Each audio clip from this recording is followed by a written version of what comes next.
안녕하세요. 오늘은 이런 머신들 많이 보셨죠? 헬스장에서 흔하게 볼 수 있는 시티드 로우 머신입니다. 안녕하세요. 오늘은 이 시티드 로우 머신 설명드릴 건데, 등 운동 시에 협력근은 사진을 띄워드리겠지만, 이두근입니다. 이두근. 이거는 로우도 똑같고, 풀다운도 마찬가지입니다.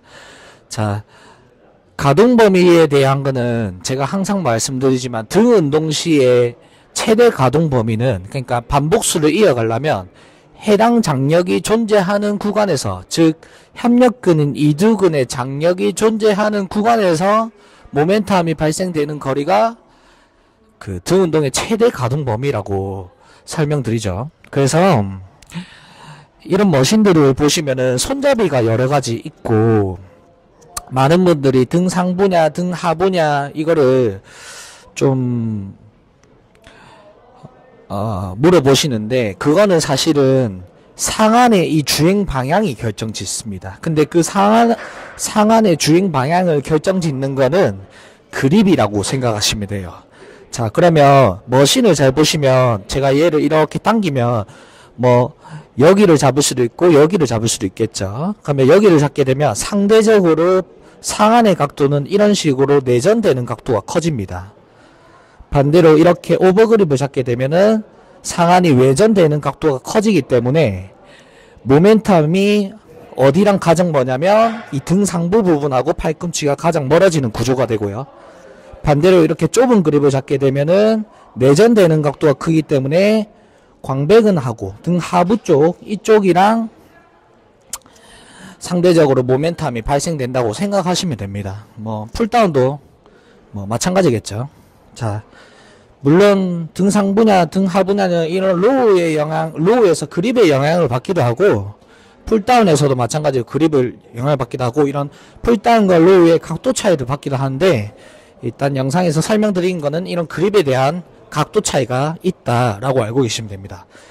자, 그리고 정상적인 머신의 설계 방식은 아마 대부분이 이런 해머 스트렝스를 한 번씩 다 써보셨을 건데, 해머 스트렝스 머신에 보면은 붙어있는 글귀가 있어요. 모든 머신마다 띄워드릴 건데, 아이소레터럴이라고 이렇게 붙여져 있습니다. 아이소레터럴이란 건 뭐냐면, 이렇게 지금 머신이 하나씩 움직이는 게, 이게 해머가 개발한 기술이거든요. 근데 레터럴이란 뜻은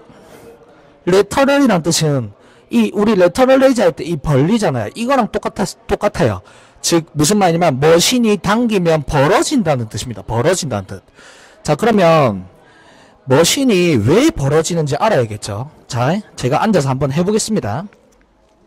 자, 여기서 기대고 잡으신 다음에 뭐가 느껴지냐면, 몸통이 이게 패드에 잘 고정돼 있고 청고를 인지하고 몸통이 잘 고정돼 있으면 좌우 팔꿈치 높낮이가 느껴지거든요. 걔를 똑같이 유지하시고 이렇게 오시다 보면은 딱 멈추는 구간이 있어요. 팔이 뒤로 가려는 구간. 네. 그래서 실제로 이 구간에 오시면은 광배랑 얘랑 장력이 모멘텀이 가장 존재하거든요. 왜냐면 그래야 모멘텀이 발생되기 때문에 등 운동 머신은 전부 다 벌어지게끔 설계를 해놓은 거고, 반대로 여기를 잡게 되면은 쭉 보면 장력이 얘랑 모멘텀이 가장 멀어지게끔 설계가 된 원리입니다. 근데 많은 분들이 뭘 잘못하시냐면, 이 패드라는 게 잘 보시면 패드가 이렇게 딱 기울어져 있거든요. 이게 가슴 운동 패드랑 딱 뒤집으면 딱 똑같거든요. 이거는 뭐냐면 기대라고 만든 겁니다. 여기서 떨어지시면 안 돼요. 그래서 많은 분들 이렇게 하시잖아요. 당길 때 이렇게 하시게 되면 어떻게 되냐면, 여기서 패드에서 몸을 떨어뜨려 보시면 팔도 따라온다는 걸 알아요. 그래서 실제로 저번 영상에서 운동 시에 움직이는 거는 하완이거든요. 하완. 예. 그래서 이 각도는 변하지 않습니다. 이 각도가 변하게 되면 몸이 이렇게 뒤로 누워요. 몸이 뒤로 가면 팔도 딸려오기 때문에 팔은 실제로 많이 움직이지는 않거든요. 그래서 많이들 물어보시는 데드리프트가 등 운동이냐 후면 하체 운동이냐라고 했을 때, 데드리프트는 엄연히 따지면 고관절이랑 모멘텀이 일어나기 때문에 후면 하체 운동입니다. 왜냐하면 데드리프트는 팔이 접히고 펴지지는 않거든요. 그게 가장 차이점이라고 생각하시면 됩니다. 그래서 다른 각도에서 한번 찍어 볼게요. 여기 축이 있어요. 전부 다. 그래서 아이솔레터럴이라고 해서 이렇게 벌어지게끔 설계가 되어 있는데, 여기서 당기면서 패드가 몸에서 떨어지면서 눕게 되면은 붙어요. 이렇게 팔이 붙어요. 팔이 이렇게 벌어지는 게 아니고 여기서 누워보면 알겠지만 딱 몸통에 붙어버립니다. 이거는 벌어지게 만든 이유 자체가 강배근하고 얘랑 모멘텀을 설정하려고 만든 거지, 이렇게 붙이라고 만들진 않아요. 머신 설계 자체가 그렇습니다. 왜냐면 결국 우리가 벤치프레스가 가슴 운동인 것도 결국 뭐냐면, 벤치프레스도 똑같거든요. 상완의 자유도를 제한하고 경관절의 자유도를 제한하고 하완이 적고 펴지는 겁니다. 어디까지? 삼두의 장력이 존재하는 구간까지. 근데 삼두 운동이랑 차이점이 뭐냐면, 가슴 운동도 협력근이 삼두근이거든요. 차이점 뭐냐면, 삼두 운동 같은 경우에는 이 상완의 외전각이 이렇게 줄어들고 자유도가 줄어요. 그래서 하완이 적고 펴지되 손목 관절을 제가 제한하라고 말씀드렸잖아요. 근데 가슴 운동 같은 경우에는 얘가 벌어지면서 가슴과 이렇게 모멘텀이 일어나는 건데, 마찬가지 가슴 운동도 쭉 이렇게 하완을 펴지다 보면은 몸은 가만히 있고 하완을 펴지다 보면 여기서 장력이 가장 많이 팔꿈치가 존재하는 구간인데, 펴면 어떻게 되냐면 가까워지면서 풀립니다. 자극이. 왜냐면 팔을 이렇게 펴면 장력이 있는데, 다 펴면 장력이 없고 손은 절로 팔꿈치는 안으로 들어와 버리거든요.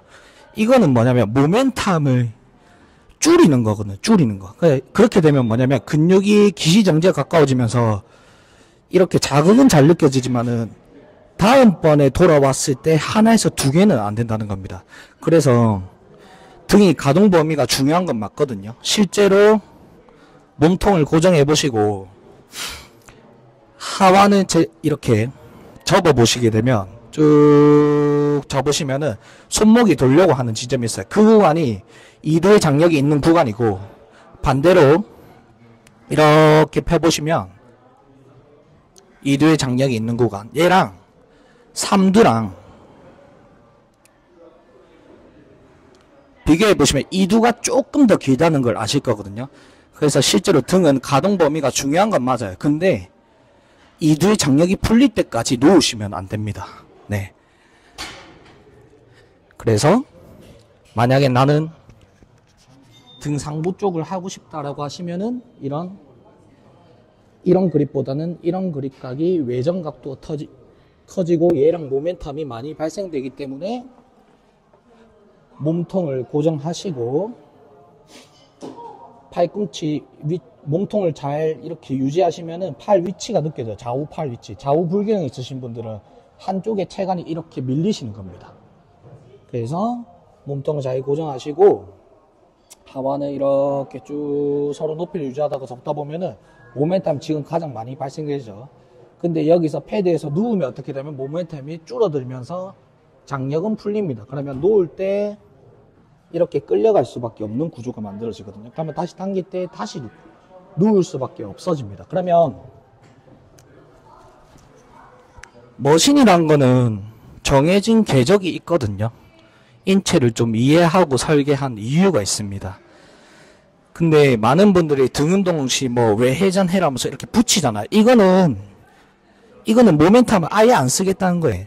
크로즈 그립 벤치프레스랑 그냥 벤치프레스 차이점은 이 그립, 이 상안의 외전각을 줄여가지고 어디에 모멘텀을 실제로 실을 것이냐, 이렇게 하면은 대흉근이랑 멀어지고, 이 차이점이 있단 말이에요.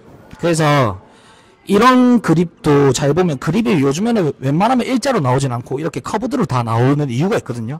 그래서 당기게 되면 벌어지는데, 얘를 결국 운동을 할 때 반복수를 이어가려면 장력이 풀리지 않은 상태에서 이렇게 속도 조절을 하셔야 된다.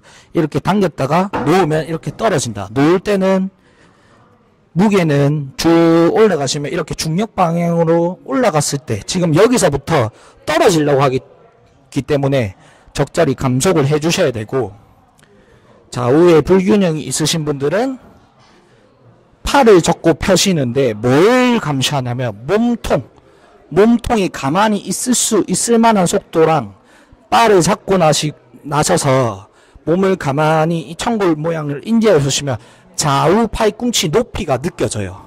네.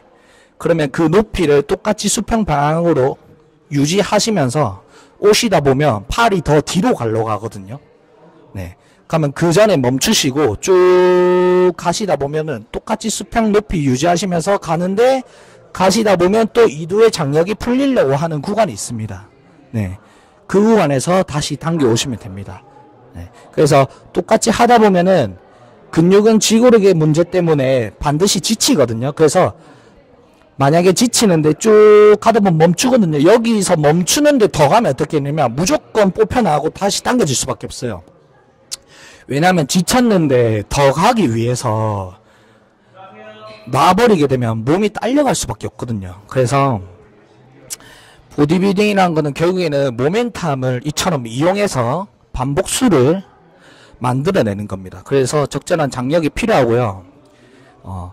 모든 머신 설계가 이렇다. 그래서 머신 가셔서 뭐 안 하시냐, 뭐 하시면 안 되냐, 제발 이거 하시지 마셔라. 이렇게 되면 얘는 일로 가는데 궤적은 일로 가면서, 네. 이거 하시지 마셔라. 그냥 바 잡고 얘를 설치해 놓은 이유도 있을 거잖아요. 이렇게 해서 당길 거면 차라리 뒤에 해놓지 왜 얘를 여기에 설치해 놓겠습니까? 네. 그래서 등 운동 시 뭐 외전해라 내전해라 이거는 잘못된 정보다. 머신은 세 가지 면에 움직임이 일어나거든요. 잘 보면 머신은 벌어지고 좁아지고 벌어지고 좁아지고 이렇게 외전 내전 적절히 하고, 팔이 적극 퍼지니까 굴곡 신전도 하고, 그리고 팔이 딱 붙어 있는 게 아니니까 적절한 외전 내전도 일어나. 그래서 이 세 가지 면의 움직임이 정해져 있으니까 나만 가만히 있으면 운동이 된다. 그러면 뭘 아셔야 되냐면, 첫째는 체간 유지, 그 다음에 팔꿈치 높이 인지하신 다음에 그 높이가 인지될 만한 속도로 어디 범위까지, 이두근의 장력이 존재하는 범위까지 왔다 갔다 하시면은 안 아프시게 운동하실 수 있습니다. 그리고 제가 엊그제 영상 올렸는데 어떤 분이 저한테 이두가 아예 없다고 제가 살면서 네, 팔이 약점이란 말을 들어본 적이 없는데 그러지 마십시오. 네. 좀 뭐라 해주세요. 그런 분들. 제가 좋은 정보를 올리려고 하는데 그런 분들이 있으면 제가 좀 상처받습니다. 네. 전 뭐 비판과 비난은 다르다고 생각하거든요. 뭐 물론 운동을 그렇게 하실 수도 있거든요. 근데 많은 분들이 어떤 물건을 사거나 할 때 가성비란 걸 되게 많이 따지잖아요. 그래서 저는 효율적인 방법을 알려드린 거거든요.